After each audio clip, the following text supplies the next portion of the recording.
Hi, my name is April Johnson, and this is the video presentation for the PowerPoint that I have attached, and it's for Chapter 11, Writing Negative Messages. So you can go ahead and click to the next slide when I let you know, so that way you can follow along with what slides I have as I give this video presentation. So let's review some of our learning objectives. So you can go ahead and click to the next slide, slide number 2. So some of the learning objectives that we are going to go over during this presentation are applying the three-step writing process to negative messages.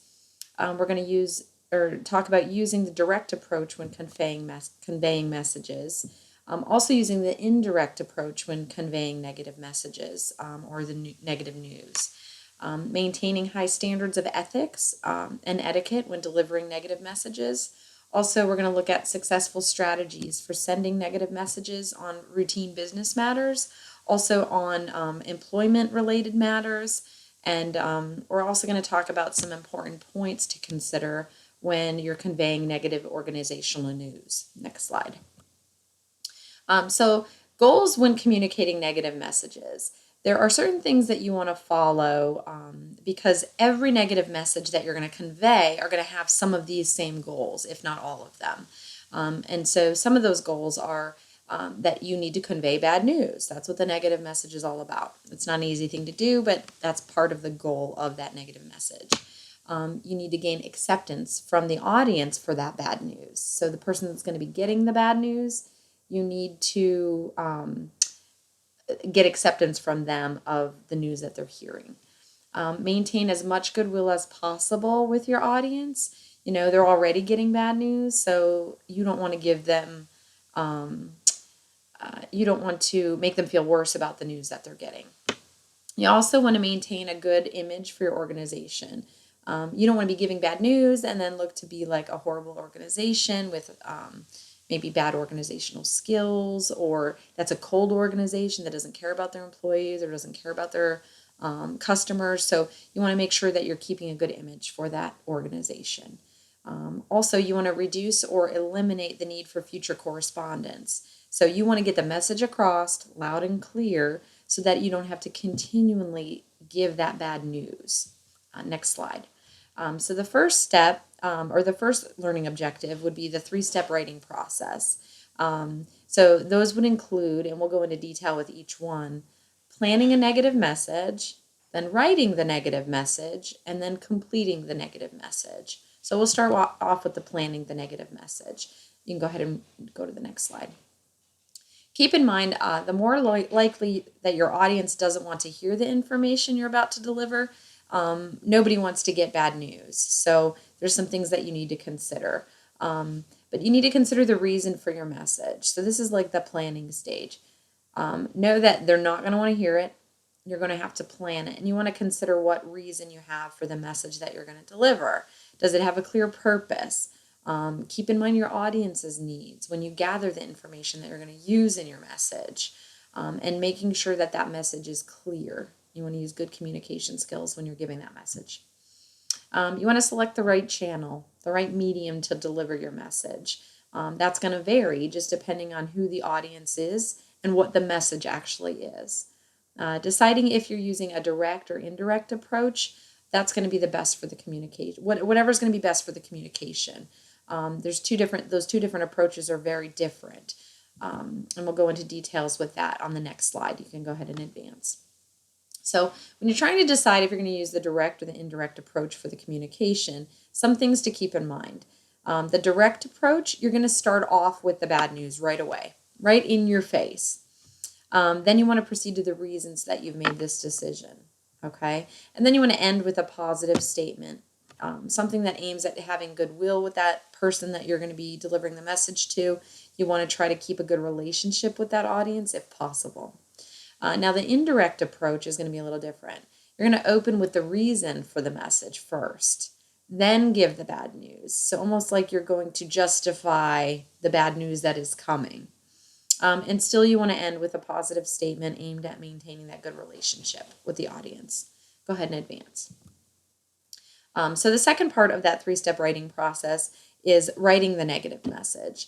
So you want to do a couple things. You want to write clearly. You want to write with sensitivity in mind to the audience. Try to take the sting out of the message if you can.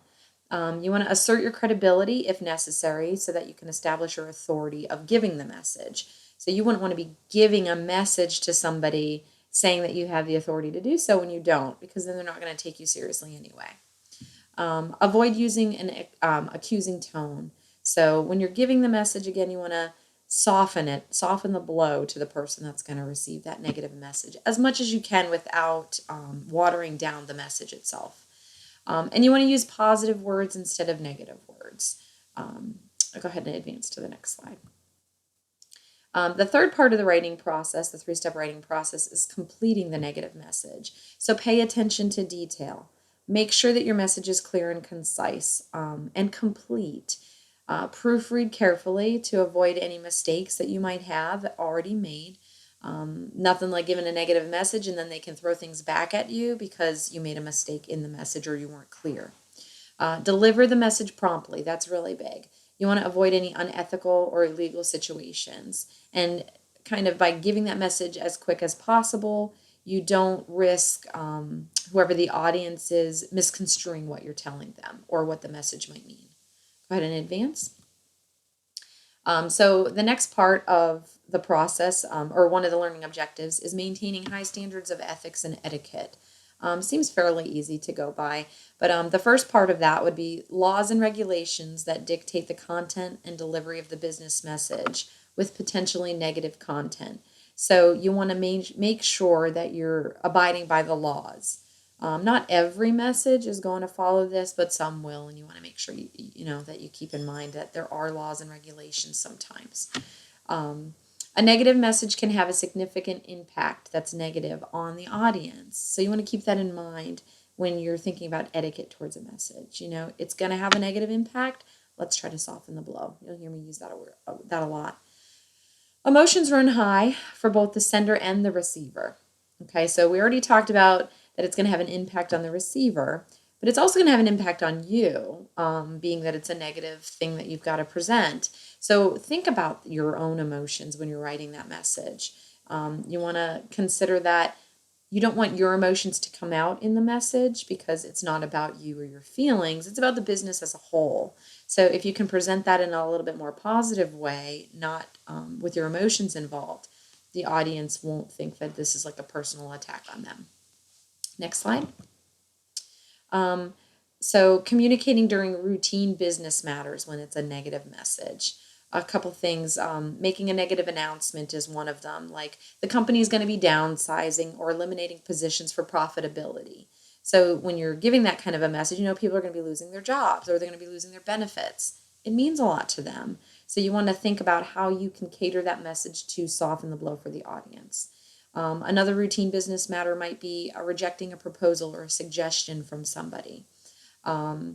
Refusing routine requests. So you might get a request constantly for the same thing and you always turn it down and you have to keep on refusing it.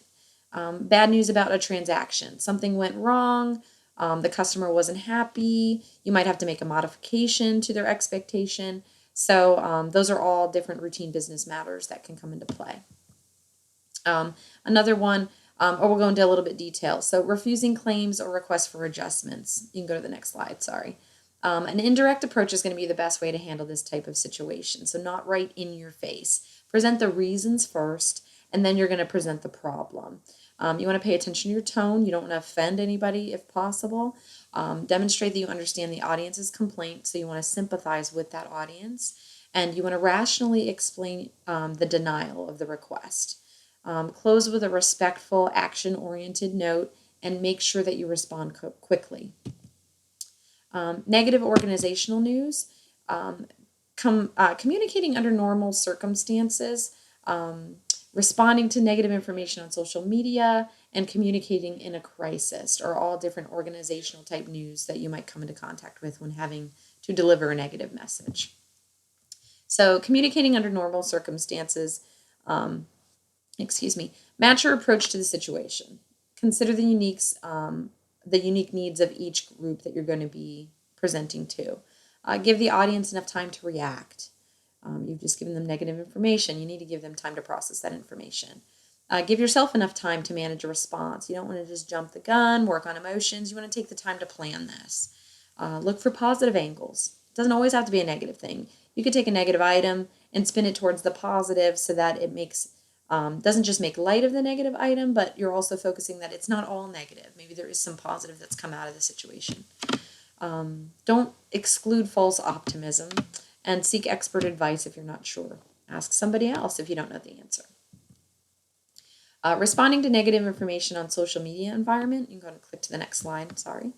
Engage early and often. Social media can get out of control very easily, so you want to get to the root of the problem as soon as possible. Monitor the conversation. Make sure on both sides. Evaluate the negative message and respond appropriately.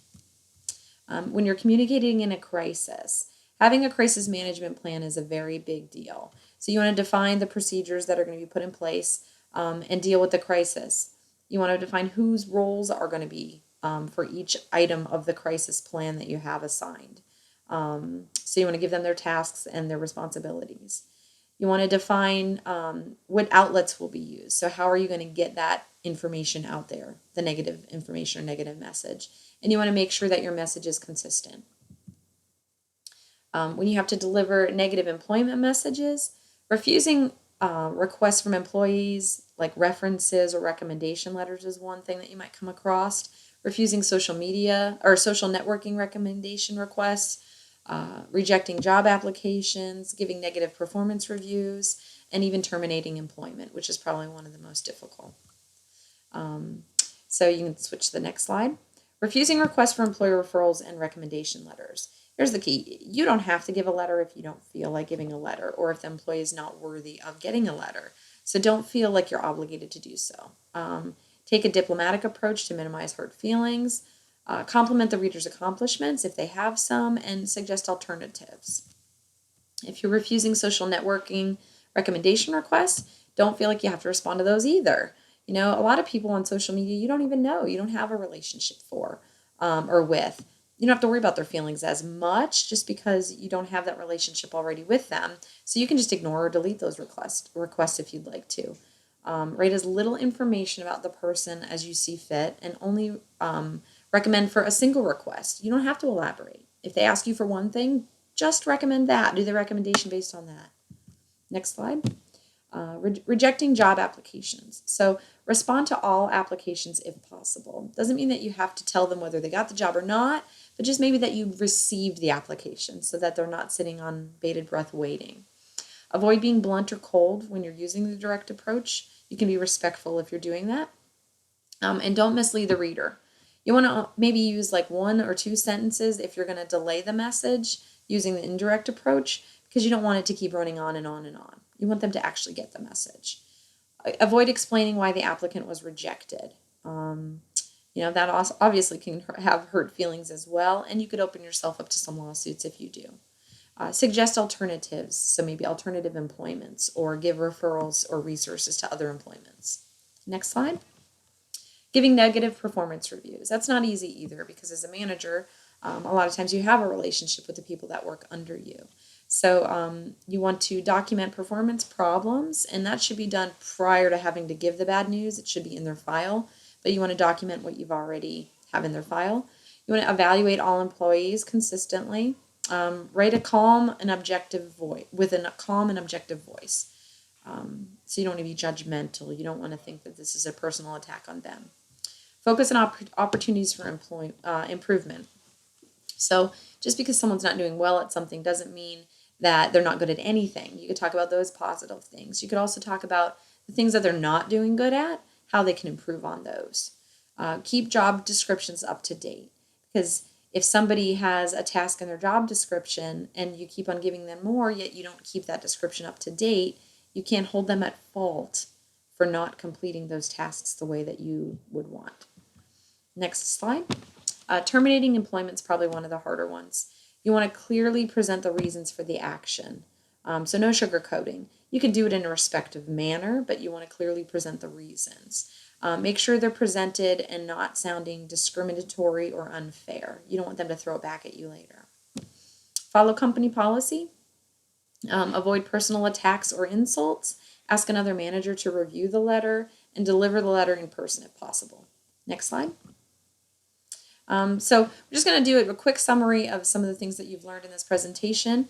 How to apply the 3-step writing process to negative messages, how to use direct and indirect approach when conveying negative news, how to maintain high standards of ethics and etiquette when you're delivering those messages, some successful strategies in sending negative messages on routine business matters, and sending negative employment messages, and important points to consider when conveying negative organizational news. So I have a question for all of you. Give an example of a direct or indirect approach that you have used in your past or that someone has used with you in context to a negative correspondence. So within school or education or business communication. So give an example of either how you've used or how someone has used on you when delivering that negative news. I hope you've enjoyed this PowerPoint. Sorry it's so long, and have a good day. Thank you.